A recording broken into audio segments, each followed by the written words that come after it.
Christ is in our midst. Today, on April 7th, we commemorate Saints Calliopus and Akylina, the Martyrs, as well as St. George, Bishop of Mytilene, and St. Tikhon, Metropolitan of Moscow and Enlightener of North America.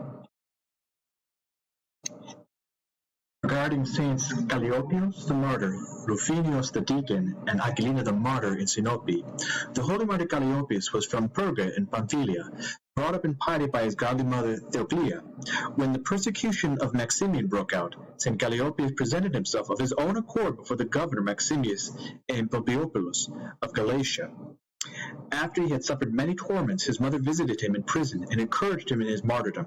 After this, his thrice blessed mother, upon learning that he was to be crucified on Holy and Great Thursday, bribed the tyrants to defer it one day, that he might imitate the Lord's crucifixion on the same day that he suffered it. The holy martyr Calliopus received the crown of martyrdom on Holy and Great Friday in the year 304, being crucified upside down. Your martyrs, O Lord, in their courageous contest for you, received as the prize the crowns of incorruption and life from you, our immortal God. For since they possessed your strength to cast down the tyrants, and wholly destroy the demon's strengthless presumption, O Christ God, by their prayers, save our souls, since you are merciful. Regarding St. George, Bishop of Mytilene, the righteous George struggled in behalf of the holy icons and reposed in peace about the year 821. As a garden planted by the Spirit, you did yield as fruit the soul's salvation, teaching men the ineffable mysteries of him that fell as a grain of wheat in the earth, by his dying hath made all the world to live. Righteous Father George, entreat Christ our God on our behalf, that his great mercy may be granted to us.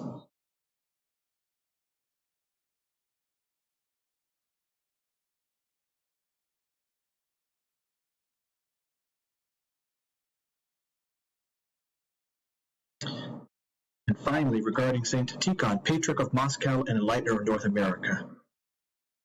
Born in 1855 in the region of Pskov, our father among saints Tikhon was taught a monk in 1891 and ordained to the priesthood in the same year.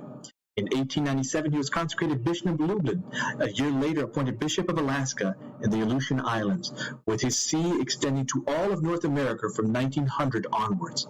He did much to unite the Orthodox Christians of a great many ethnic backgrounds in North America, so that there was indeed one flock under one shepherd. In 1907, he was made Archbishop of Yaroslav and Rostov, and in 1913, Archbishop of Lithuania. In 1917, when he was Metropolitan of Moscow, he was elected to be the first Patriarch of Russia in over 200 years, in times that could not have been more difficult. After the Revolution of 1917, the persecution of the Russian Church by the atheist government grew more bold and more fierce with every year. By nature a meek and peace-loving man, Tikhon sought to determine, while giving only to God that which is God's, what could be given to Caesar to preserve peace and avoid the shedding of blood. At his departure on the Feast of the Annunciation in 1925, St. Tikhon made the sign of the cross, thrice pronouncing the words, "Glory to thee, O God." Because of the many unspeakable sufferings he endures as a patriarch, he is considered and honored as a confessor.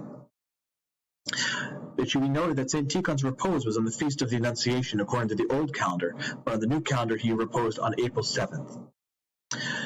To the new world set forth as a shepherd of the flock, thou wast called back to the old, to take up the cross as a staff, and from wolves and faithless shepherds to defend the church. And after thee, the sheep of Christ knew no shepherd to be true, who kept not thy good confession, wherein, O Tikhon, preserve us unharmed throughout our earthly pilgrimage. Once again, skipping over Isaiah, we continue with Genesis. When Jacob finished charging his sons, he drew up his feet into bed and breathed his last, and was gathered to his people. And Joseph fell on his father's face and wept over him and kissed him. And Joseph commanded his servants, the physicians, to embalm his father. So the physicians embalmed Israel. 40 days were required for it, for so many are required for embalming. And the Egyptians wept for him 70 days.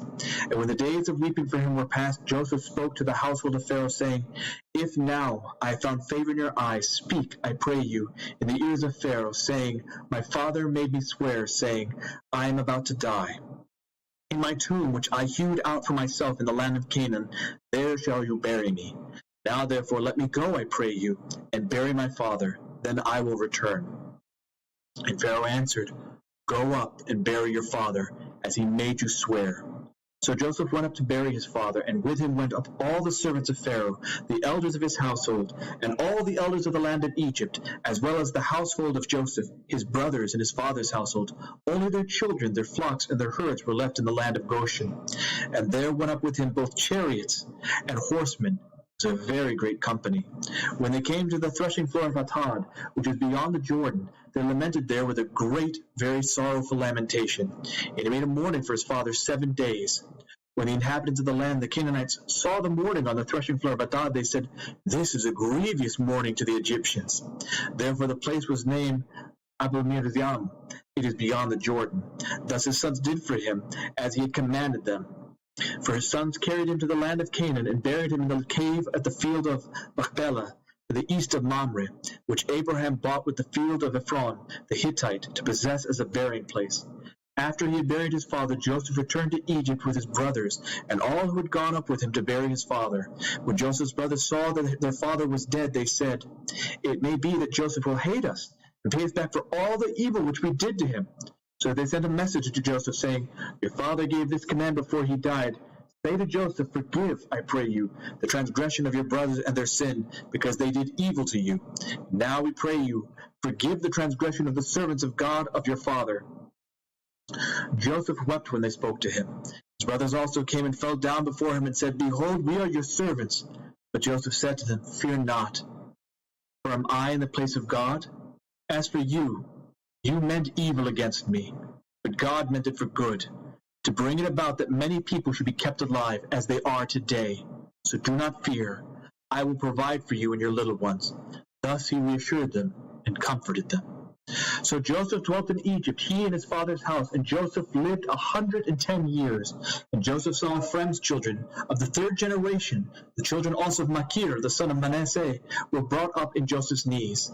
And Joseph said to his brothers, "I am about to die, but God will visit you and bring you up out of this land to the land which he swore to Abraham, to Isaac, and to Jacob."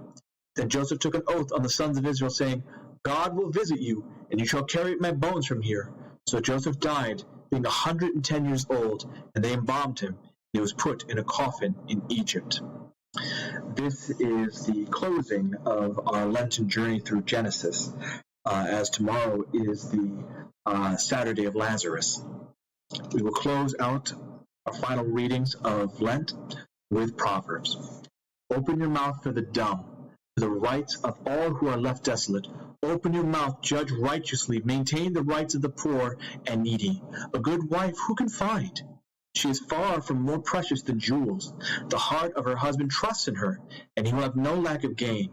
She does him good and not harm all the days of her life. She seeks wool and flax and works with willing hands. She is like the ships of the merchant. She brings her food from afar. She rises while it is yet night and provides food for her household and task for her maidens. She considers a field and buys it. With the fruit of her hands she plants a vineyard.